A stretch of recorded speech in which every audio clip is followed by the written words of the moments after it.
সকালবেলার পর থেকেই যদি নিজের ঘরটা ভালো করে সাজানো গোছানো থাকে তাহলে সারাদিনই মনটা বেশ ভালো থাকে। সেরকম একটা জিনিস ওপরে তো আনা হয়নি, যেহেতু সবে সবে ওপরে উঠছি, তাই ওপরে সেরকম একটা জিনিস আনা হয়নি। যেগুলো আছে সেগুলো দিয়েই ঘরটাকে সুন্দর করে গুছিয়ে রাখা হচ্ছে। সেদিন সকালবেলা উঠতেও আমার অনেকটা বেলা হয়ে গিয়েছিল, তার কারণে এক্কেবারে স্নান দান করে নিয়েছি, করে আমি ছাদে চলে এসেছি রোজ দিনকার মতোই। আমাদের বাড়ির পাশে সরস্বতী পুজো উপলক্ষে প্রত্যেক বছর না একটা ক্রীড়া প্রতিযোগিতা হয়। তো এবছরও ঠিক সেমই হয়েছে। আর আমার ভাই আর মাও না পার্টিসিপেট করেছিল। তো মিউজিক্যাল বল হয়েছিল, সেখানে আমার কাছে ক্লিপটা নেই।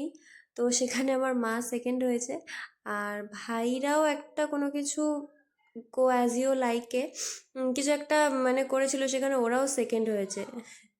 তো সন্ধ্যের দিকে আমি আর মা সোনারপুর চলে গেছি, আর বাবারও একেবারে ডিউটি থেকে আসার কথা। আমরা কয়েকটা জিনিস কিনতে গিয়েছিলাম, যেহেতু সামনেই বাড়িতে একটা ছোটোখাটো অনুষ্ঠান আছে, সেই কারণেই এইসব জিনিসগুলো কিনতে যাওয়া। এবার আমি ঘুমাতে যাব, তাই জন্য মার কাছে চুল বাঁধতে চলে এসেছি। মা চুলটায় ভালো করে তেল মাখিয়ে দিয়ে আমার চুলে বিনুনি করে দিচ্ছে।